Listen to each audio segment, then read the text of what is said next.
Hey everyone, welcome back to Speak English with Mishu. I'm Emily, and sitting right here with me is Liam. How's your week been, Liam?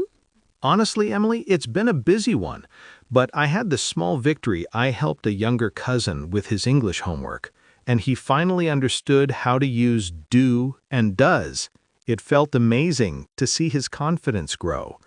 Aw, that's such a nice story. Many students struggle with English not because they aren't smart, but because they don't have the right guidance and tips. And that's exactly what today's episode is all about. Practical English learning tips for students. Yes, and if you're a student listening right now, I want you to imagine this. What if English could feel easy and natural, like talking to a friend instead of something scary or stressful? That's the hook right there. Because today, we're not just sharing tips. We're going to show you how to turn your English journey into something enjoyable, powerful, and life-changing. So let's dive in. Why are we talking about English learning tips for students today? Because English is more than just a school subject. It's a tool that can open doors, connect you with people, and give you confidence in your studies and your future career. Exactly. Think about it. Most exams, job interviews, even study materials online are in English. If you can speak and understand it well, you're not only a step ahead in school, you're a step ahead in life. And let's be real, many students feel stuck. They try to memorize long lists of words, or they study grammar rules endlessly, but when it's time to actually speak, their minds go blank. Right. That's why today's podcast is special. We're not giving boring textbook rules. We're giving practical, easy to use tips that will actually help you speak and learn English faster. And by the end of this episode, you'll have a set of strategies that you can start using immediately. No waiting, no stress, just action. So, students, if you've ever felt shy, confused, or frustrated with English, stay with us because these tips might just change how you feel about learning forever. Let's be honest for a moment. Many students face the same problem. They study English for years in school, but when it's time to speak, they freeze. Have you seen that happen, Liam? Oh, yes. I remember one of my classmates, he got perfect marks in English grammar tests, but when the teacher asked him to introduce himself in English, he couldn't say more than 2 sentences. His face turned red, and he just wanted to sit down. That's so common. And it's painful because students feel embarrassed. They think, I studied so much, why can't I speak? This feeling can even make them avoid speaking altogether. Exactly. And sometimes students feel shy because they worry about making mistakes. They think, what if people laugh at me? What if my accent sounds funny? Yes. And when you avoid speaking, you lose confidence. And when you lose confidence, your English actually gets weaker, even though you're still studying. That's the real life problem right there. Students are studying, but they're not learning to use English in real life. And that's why we need real, practical tips so students can break this cycle and actually start enjoying English. So, why does this problem really happen? Let's break it down. First, the emotional side. Students feel nervous. They're scared of mistakes, scared of being judged, and sometimes even scared of their own voice in English. Yes, fear is a huge block. I remember when I first tried to answer a question in English class, my hands were shaking. Even though I knew the answer, my fear made me forget everything. Exactly, Emily. And here's the logical side. Many schools focus more on writing and grammar, less on speaking. So students learn about English, but they don't actually use it. That's true. Imagine learning how to swim by only reading a book about swimming. You'll understand the theory, but the moment you jump in the water, you'll panic. Perfect example. English is the same. If students only study grammar rules, they'll drown when it's time to speak. And another logical reason is habits. Many students only practice English during exams. They don't make it part of their daily life, so their brain never gets used to it. Yes, and without daily practice, English feels like a stranger instead of a friend. So the emotional cause is fear, the logical cause is lack of real practice. And together, they trap students in the same cycle. Okay, let's talk solutions. The first tip is simple but powerful. Practice speaking every day, even if it's just with yourself. Oh, yes. I always tell students, talk to yourself in English. Describe what you're doing, like, I'm making tea. I'm opening my notebook. I'm going to study now. It may feel silly at first, but it trains your brain to think in English. Exactly.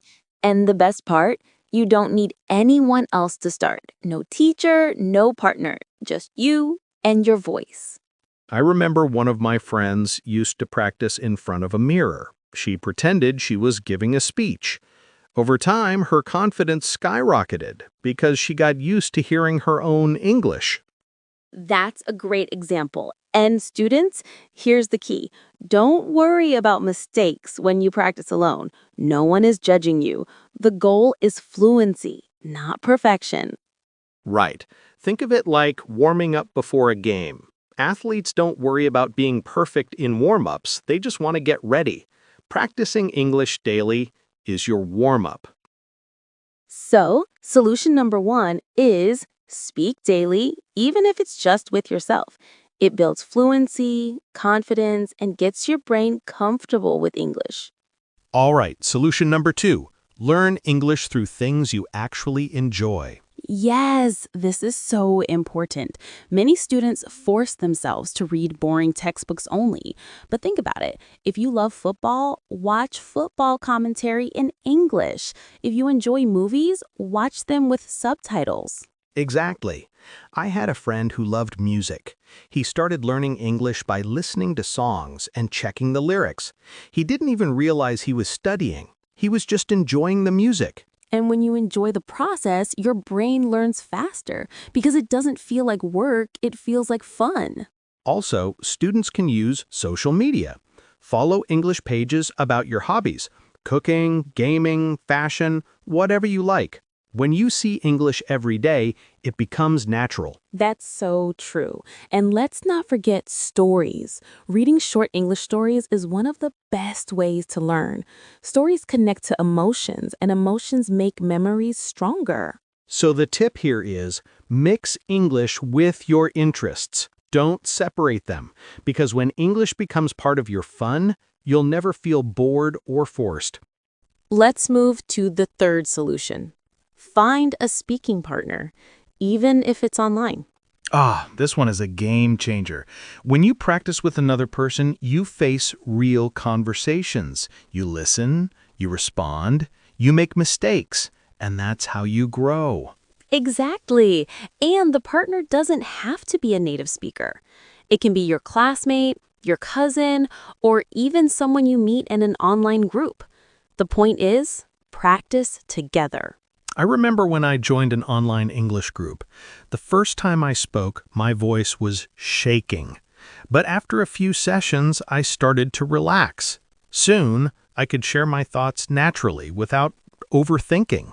That's the beauty of having a partner. You feel supported. You both learn together, laugh at mistakes, and celebrate progress. Yes, and technology makes this easy now. There are apps, websites, even simple voice calls.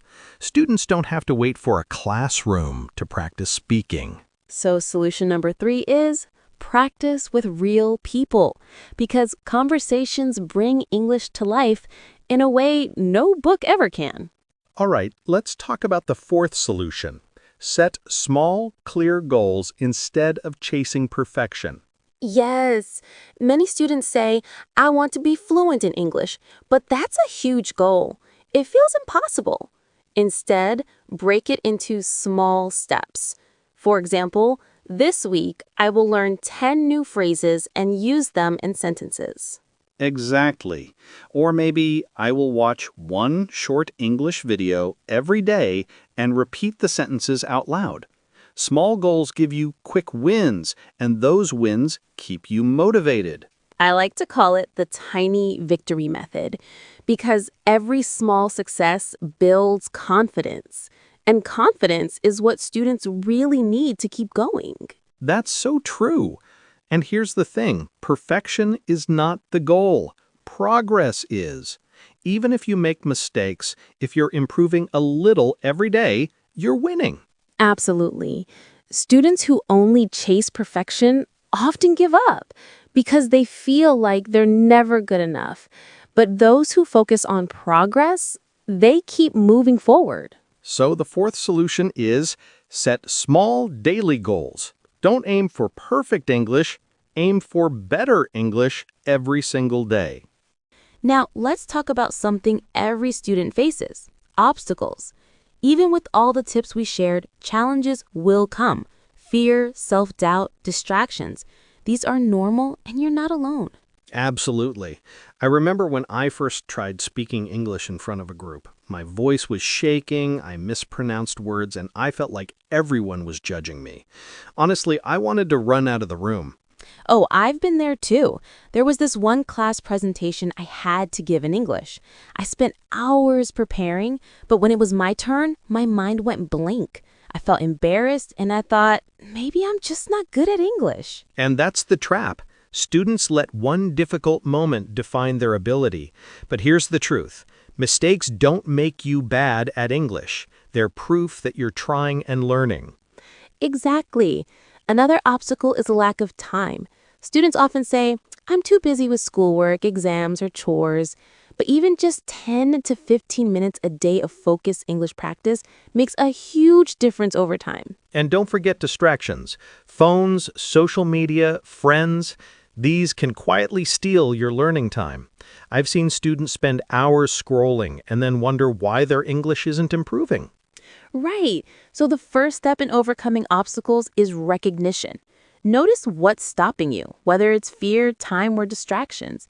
Then take small, actionable steps to deal with it. For example, if fear is the issue, start by speaking English alone or with a safe partner. If time is the problem, practice just 5 minutes daily, but do it consistently. If distractions are the problem, turn off your phone for your practice session. And remember this: obstacles are not signs that you can't succeed. They're part of the learning journey. Every great English speaker you know has faced the same challenges, and they kept going. Exactly. And here's a little tip I give my students. When you feel discouraged, write down one small win every day. Maybe you learned a new phrase, spoke one sentence in English, or understood a movie dialogue. Seeing your progress motivates you more than you think. That's so powerful. Obstacles are normal. Mistakes are normal. Feeling shy is normal. But giving up is the only thing that stops your English journey. So, students, when you hit a wall, pause, breathe, and remind yourself, this is part of learning. I'm improving every day. And with that mindset, no obstacle is too big. You just need patience, consistency, and courage to keep going. All right, Liam, let's do a little role play. Imagine a student wants to introduce themselves in English, but feels nervous. I'll be the student, and you help me. Sounds good, Emily. Go ahead. Introduce yourself. Hi, my name Emily. I study, school. Okay, that's a start. Remember, slow down. Take a deep breath. Try, hi, my name is Emily. I am a student at XYZ school. I love reading and listening to music. Oh, okay. Hi, my name is Emily. I am a student at XYZ school. I love reading and listening to music. Perfect. See how it flows now? One tip is to practice complete sentences, even simple ones. It helps your brain get used to full English thoughts. Got it. Can we try asking questions too? I often freeze when someone asks me a question. Of course. I'll ask, Emily, what is your favorite subject at school and why? Um, my favorite subject is English because I want to speak um English fluently. That's good. Let's make it smoother. My favorite subject is English because I want to speak it fluently and confidently. I enjoy learning new words every day. Ah, yes. My favorite subject is English because I want to speak it fluently and confidently. I enjoy learning new words every day. Perfect. And notice you didn't rush. You spoke slowly and you used simple, clear words. That's exactly what every student should do. I feel more confident already. Even small role plays like this help a lot. Exactly. And you can practice anytime while brushing your teeth, cooking, or walking. Just talk to yourself or a partner and imagine real situations.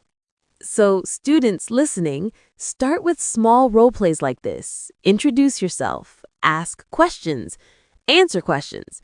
Little by little, speaking in English will feel natural. And don't forget to celebrate your progress. Even if you make small mistakes, that's proof you're learning and improving. Yes, practice plus patience plus small wins equals English fluency over time. All right, students, now it's time for our vocabulary builder. I'm going to teach you 6 useful words and phrases from today's episode. Great. Let's start with the first one. Word number 1, fluency. It means speaking smoothly and naturally in English. Example, I practice every day to improve my English fluency.